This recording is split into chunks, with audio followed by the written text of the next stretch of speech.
नमस्कार। अगर बच्चों आप लोग कक्षा 12 के छात्र हैं और प्री बोर्ड परीक्षा 2026 और 27 की तैयारी कर रहे हैं तो ये वीडियो आपके लिए काफ़ी ज़्यादा इम्पोर्टेंट होने वाला है।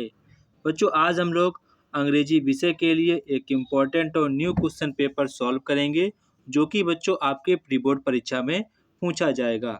बच्चों ये क्वेश्चन पेपर आपका एनसीईआरटी पैटर्न पर आधारित है जो कि बच्चों आपके बोर्ड एग्जाम के लिए काफ़ी ज़्यादा इम्पोर्टेंट है। बच्चों मैंने अंग्रेजी विषय के लिए 10 इम्पोर्टेंट क्वेश्चन पेपर बनाए हैं जिसमें मैंने सभी के सभी इम्पोर्टेंट क्वेश्चन ही रखे हैं जो कि आपके बोर्ड एग्जाम के लिए काफ़ी ज़्यादा इम्पोर्टेंट हैं। अगर बच्चों आप लोगों ने इन 10 क्वेश्चन पेपर की ईमानदारी के साथ प्रैक्टिस कर ली तो बच्चों मैं दावे के साथ कह सकता हूं कि आप सभी लोगों के 100 में से आप लोगों के 90 प्लस मार्क्स 100% आएंगे, क्योंकि यहाँ पर मैंने सभी के सभी इम्पोर्टेंट क्वेश्चन ही रखे हैं जो कि आपके बोर्ड एग्जाम में पूछे जा सकते हैं। तो जी आज हमारा सेकेंड क्वेश्चन पेपर है। आज हम लोग इसको सॉल्व करेंगे और देखते हैं कि आपके एग्जाम के लिए कौन कौन से इम्पोर्टेंट क्वेश्चन बन सकते हैं। बच्चों इससे पहले मैंने question paper number first upload कर दिया है जिसको आप लोग देख सकते हैं। तो बच्चों सबसे पहले आपको एग्जाम में सेक्शन ए देखने को मिलेगा जहां पर बच्चों आप लोगों को रीडिंग करवाई जाती है। मतलब कि आपको एक दिया जाएगा पैसेज, उसी पैसेज के बेस पर आप लोगों से क्वेश्चन पूछे जाते हैं। तो बच्चों सबसे पहले मैं आपसे यही कहना चाहूँगा कि आप सबसे पहले एक बार ईमानदारी के साथ पैसेज को रीड करेंगे ताकि जो आपकी रीड करने की स्किल है वो डेवलपमेंट हो सके और आप बोर्ड एग्जाम में जल्दी से पैराग्राफ को रीड कर पाएंगे। बच्चों आप सभी लोग वीडियो को पॉज करेंगे और ईमानदारी के साथ एक बार पैसेज को रीड करेंगे। तो बच्चों मैं ऐसी उम्मीद करता हूँ कि आप लोगों ने पैसेज को पढ़ लिया होगा। तो बच्चों यहाँ पर आपका जो सबसे पहले यहाँ पर आपसे क्वेश्चन कह रहे हैं कि what opportunities are being given to the women in our country in the present time. इस समय वर्तमान समय में हमारे देश में महिलाओं को क्या अपॉर्चुनिटी दी गई वो यहाँ पर आपको बताना है। बच्चों इनके जो आंसर्स हैं अगर आपको कभी भी नहीं आ रहे हैं तो कभी आपको छोड़ना नहीं है। आप कुछ ना कुछ जो भी आपको पैसेज में समझ के है वो यहाँ पर आपको लिखना है, पर आपको कभी भी बोर्ड एग्जाम में छोड़कर नहीं आना। ये आपको बात हमेशा ध्यान रखनी है, ठीक है। इसके बाद आपका क्वेश्चन नंबर नेक्स्ट है, what is meant by the phrase blind blundering and bitter. तो यहाँ पर आपसे कहने जो ब्लाइंड है बिटर है इनका बच्चों जो आपका फ्रेज है इसके मीन्स यहाँ पर आपको बताना है। बच्चों इसका जो फ्रेज का मीन्स है आपको पैराग्राफ में लिखा था वहां से आपको ये मिल जाएगा। इसके बाद यहाँ पर आपसे कह रहे हैं कि what type of education does the writer recommended for us in the essay. जो आपका पैराग्राफ दिया गया है उस पैराग्राफ में जो राइटर है वो किस टाइप की एजुकेशन को मतलब कि देखना चाहता है, किसे वो रिकमेंडेड करना चाहता है वो यहाँ पर आपको बताना है। इसके बाद यहाँ पर आपसे कह रहे हैं what type of women does society need today. वर्तमान समय में एक सोसाइटी में किस टाइप की महिलाओं की आवश्यकता है हमारे सोसाइटी में वो यहाँ पर आपसे पूछा गया है।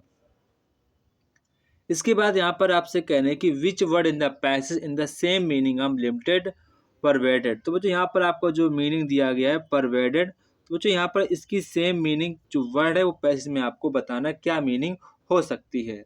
तो बच्चों यहाँ पर आप जो इसकी सेम मीनिंग होगी वो बच्चों यहाँ पर आपकी वाइड स्प्रेड होगी। क्या होगी? वाइड स्प्रेड, मतलब कि उसको फैलाना, ठीक है, वाइड स्प्रेड, ठीक है, वाइड स्प्रेड।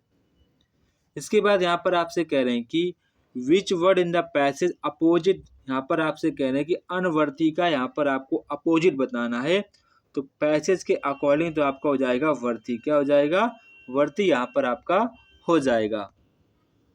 इसके बाद यहाँ पर आपसे कह रहे हैं कि what is the subject about which is the writer speaking. तो यहाँ पर आपका हो जाएगा the writer is speaking about women's education and their role in the society. जो लेखक है वो इस पद्यांश में मतलब कि कहना चाह रहा है कि जो महिलाओं की शिक्षा है और उनकी सोसाइटी में क्या भूमिका है उसके विषय में यहाँ पर चर्चा कर रहे हैं, ठीक है।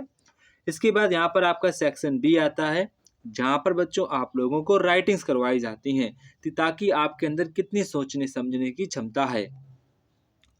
तो बच्चों यहाँ पर सबसे पहले आपको एक आर्टिकल लिखना है right an article on any one of the following topics in about 100 to 50 words. ये आपका 10 नंबर का क्वेश्चन है, तो बच्चों लगभग में आपको 3 पेज का यहाँ पर आंसर लिखना पड़ेगा।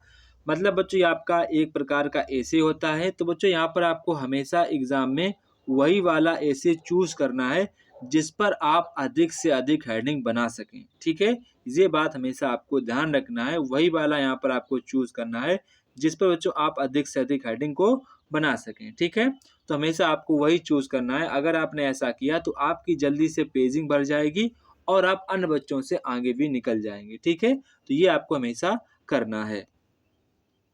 इसके बाद यहाँ पर आपसे कह रहे हैं कि राइट अ लेटर, यहाँ पर आपको लेटर लिखना है, हेल्थ ऑफिसर को लिखना है अपने टाउन के लिए। ड्राइंग अटेंशन, उनको मतलब ध्यान दिलाना है कि हमारे जो यहाँ पर हमारे नगर में problem of insanitary condition caused by careless of sweepers हैं और जो कंसर्ट एम्प्लॉयज हैं वो लगातार से कई बार समस्याएं उत्पन्न हो रही हैं हमारे टाउन में। जो झाड़ू लगाने वाले आते हैं वो नहीं आ रहे हैं, जिससे हमारे मोहल्ले में गंदगी बढ़ रही है, वो यहाँ पर उनको आपको बताना है। ठीक है, इसके बाद और मैं यहाँ पर आपसे कह रहे हैं कि राइट अ लेटर, आपको लेटर लिखना है editor of national daily to show concern to the on the active politics in our country. ठीक है, हमारे लिए थोड़ा सा डिफिकल्ट होगा, पर आपको बोर्ड एग्जाम में कभी भी ऐसा नहीं करना है। आपको हमेशा बोर्ड एग्जाम में वही वाला चूज करना है जो काफी आसान हो और आप उसको लिख सकते हो। तो अगर मैं बोर्ड एग्जाम में होता तो जो मैं इसको लिखने का प्रयास करता। ठीक है, इसके बाद बच्चों आपका सेक्शन सी आता है। सेक्शन सी बच्चों यहाँ पर आपका ग्रामर होता है। तो बच्चों यहाँ पर आपको ग्रामर के आंसर्स यहाँ पर देने हैं। An impression which can not be removed is called.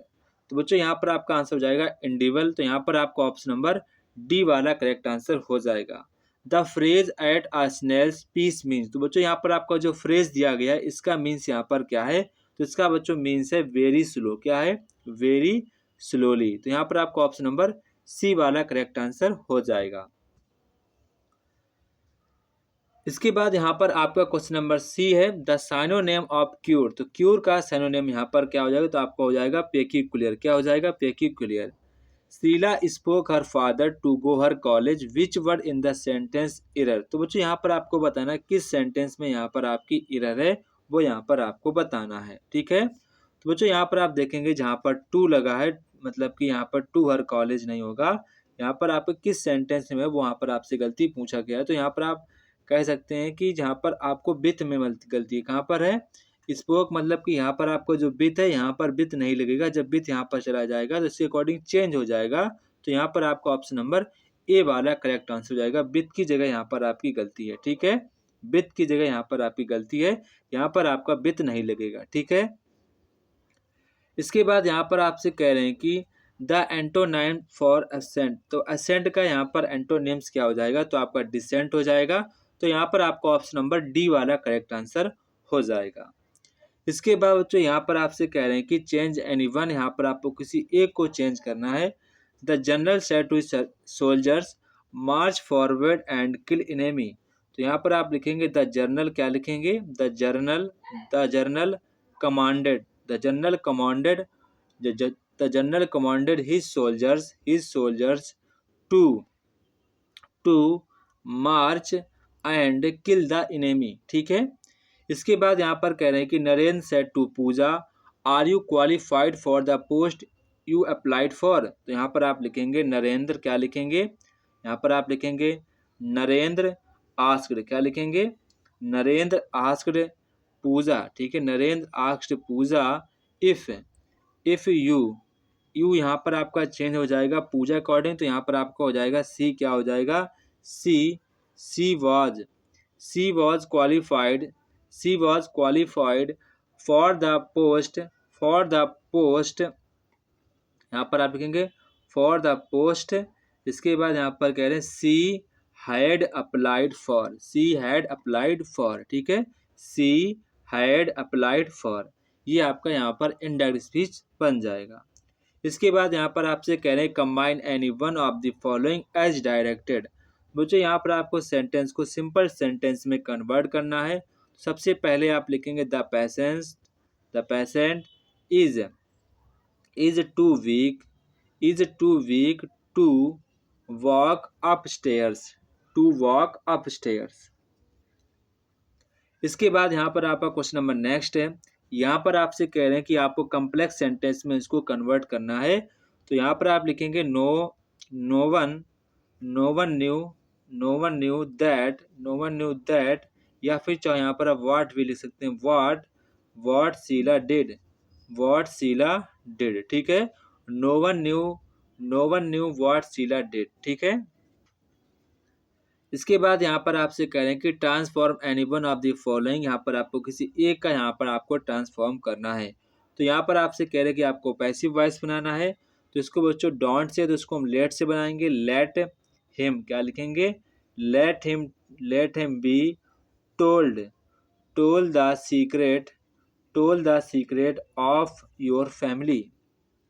इसके बाद यहाँ पर आपसे कह रहे हैं कि no one is the city, यहाँ पर आपको सुपरलेटिव डिग्री में कन्वर्ट करना है। तो इसको आप लिखेंगे ही इज द, क्या लिखेंगे, ही is the richest man in the society. इसके बाद यहाँ पर आपसे कह रहे हैं कि यहाँ पर आपको किसी एक सेंटेंस को यहाँ पर आपको सही करना है। तो यहाँ पर कह रहे हैं the gentry of the city was की जगह बच्चों यहाँ पर आपका होगा वर, क्या होगा, वर। He is the tallest of the two, यहाँ पर होगा ही इज द टॉलर, यहाँ पर क्या लगेगा, टॉलर। यहाँ पर दो की तुलना की गई तो यहाँ पर आपको हो जाएगा टॉलर, ठीक है। इसके बाद बच्चों यहाँ पर आपको इन दोनों जो आपके वर्ड हैं, जो मीनिंग्स हैं, इनमें आपको डिफरेंस बताना है, ठीक है। आप सभी लोग मुझे कमेंट बॉक्स में कमेंट करके बताएंगे, ठीक है। इसके बाद बच्चों यहाँ पर आपको स्टोरी दी गई है। तो बच्चों मैंने स्टोरी का पहले से ही ट्रांसलेशन कर दिया है। एक बार बच्चे ने मुझे कमेंट किया था कि सर आप स्टोरी का ट्रांसलेशन कर दिया करिए, हमको थोड़ी सी प्रॉब्लम होती है। तो मैंने इसी को देखते हुए स्टोरी का ट्रांसलेशन पहले से कर दिया ताकि बच्चे स्टोरी बनाने के बाद अपनी स्टोरी को मैच भी कर सकें। तो आप सभी लोग स्टोरी का पहले आप बच्चों स्क्रीनशॉट लेंगे। इसके बाद आप इतना इसको नहीं देखेंगे, एक बार खुद से बनाएंगे, फिर आपको बाद में मैच कर लेना है, ठीक है। इसके बाद बच्चों यहाँ पर आपका सेक्शन डी आता है। तो बच्चों सेक्शन डी में यहाँ पर आपसे कह रहे हैं कि आंसर द फॉलोइंग क्वेश्चंस, यहाँ पर आपको क्वेश्चन के आंसर्स देने हैं। तो यहाँ पर आपसे कह रहे हैं कि why did the squatters living in the periphery of Delhi from come, ठीक है। तो यहाँ पर आपको इसका आंसर देना है। इसके बाद और मैं यहाँ पर आपसे कह रहे हैं कि व्हाई डिड जेनिसी से वेंसी रीच्ड शॉपी स्ट्रीट, मतलब जब वो शॉपी स्ट्रीट पे पहुंच गई जेनी से उसने क्या कहा था वो यहाँ पर आपको बताना है। Why had the man who sold red traps restored to begging and theory. तो ये बच्चों क्वेश्चंस आपके एग्जाम के लिए इंपॉर्टेंट है, इसको आपको ध्यान रखना है। इसके बाद यहाँ पर आपसे कह रहे हैं कि what complaint did Rajkumar Shukla file when he came to the Congress session, जब कांग्रेस सेशन उनके यहाँ पे आया था तो राजकुमार शुक्ला ने क्या शिकायत की थी वो यहाँ पर आपको बताना है। इसके बाद यहाँ पर आपसे कह रहे हैं कि आंसर यानी वन, आपको किसी एक का आंसर यहाँ पर करना है। तो बच्चों आपको लॉन्ग आंसर हमेशा ध्यान रखना है। बच्चों लॉन्ग आंसर हमेशा आपको हेडिंग बनाकर ही लिखना है, ठीक है। मैं आपसे बार बार इसलिए बात कहता हूँ कि आपके कहीं ना कहीं लॉन्ग आंसर में ही नंबर कटते हैं, ठीक है। ये बातें आपको ध्यान रखनी है। तो यहाँ पर आपसे कह रहे हैं कि why did Caroline Kipling wife's refuse to interview, तो यहाँ पर इंटरव्यू के लिए उसने क्यों रिफ्यूज कर दिया था, क्यों मना कर दिया था, वो यहाँ पर आपको बताना है। इसके बाद यहाँ पर करें describe the YMCA pool on the basis of the lesson deep water. तो बच्चों डीप वाटर पार्ट के आधार पर आपको YMCA पूल का यहाँ पर डिस्क्राइब करना है। इसके बाद बच्चों यहाँ पर आपको स्टेंजा दिया गया और बच्चों यहाँ पर आपको स्टेंजा से संबंधित यहाँ पर आपको क्वेश्चंस देने हैं। What can the poet hardly bear, जो कवि है क्या सहन कर रहा है बड़ी बड़ी गंभीर स्थिति में, वो क्या सहन कर रहा है वो यहाँ पर आपको बताना है। Where does the sadness learn, वो यहाँ पर आपको बताना है। Write down the name of the poem and poet, तो यहाँ पर आपको पोएम और पोइट का नेम बताना है।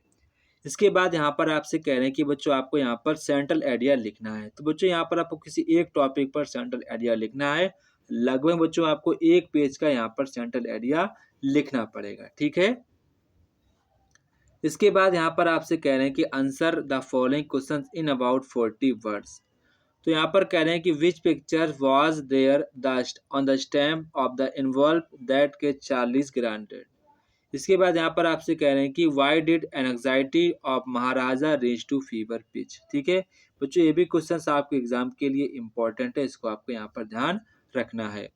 When was the land mass free to separate into countries? Very very important question आपके एग्जाम के लिए। ठीक है, बोर्ड एग्जाम के लिए काफी ज्यादा ये इंपॉर्टेंट क्वेश्चन है। इसके बाद जो यहाँ पर आपसे कह रहे हैं कि व्हाट वाज द टेरिबल, क्या डर था warming to given the author Zitkala Sa why her friend जुडविन। इसके बाद यहाँ पर आपसे कह रहे हैं कि आंसर एनी। बच्चों यहाँ पर आपको किसी एक का ही आंसर लिखना है। बच्चों ये भी क्वेश्चंस आपके लिए इम्पोर्टेंट है और आपके लिए ये भी क्वेश्चंस काफ़ी ज़्यादा इम्पोर्टेंट है। बच्चों दोनों क्वेश्चंस आपके एग्जाम के लिए इम्पोर्टेंट है, इनको आपको अच्छे प्रकार से तैयार कर लेना है ताकि आपके एग्जाम में अच्छे मार्क्स आ सकें। तो बच्चों ये था हमारे क्लास 12 का इंग्लिश का क्वेश्चन पेपर, जो कि बच्चों आपके बोर्ड एग्जाम के लिए काफ़ी ज़्यादा इम्पोर्टेंट है। आप सभी लोग इस क्वेश्चन पेपर की अच्छे प्रकार से तैयारी करना है। तो बच्चों आज हमारा दूसरा क्वेश्चन पेपर था, वो आपका कंप्लीट हो जाएगा। इसके बच्चों आपका क्वेश्चन नंबर 3 आएगा, फिर आपका 4, फिर आपका 5, फिर 6, 7, 8, 9, 10। तो बच्चों ऐसे आपके 10 क्वेश्चन पेपर अपलोड किए जाएंगे। अगर बच्चों आप लोगों ने इन 10 क्वेश्चन पेपर की अच्छे प्रकार से प्रैक्टिस कर ली तो बच्चों मैं दावे के साथ कह सकता हूँ कि आप लोगों के एग्जाम में 100% अच्छे मार्क्स ही आएंगे। बस आपको उतना ही तैयार करना जितना आप रोज रोज देखते हैं। ठीक है, तो जय हिंद बच्चों, फिर मिलते हैं अपने नेक्स्ट वीडियो पर।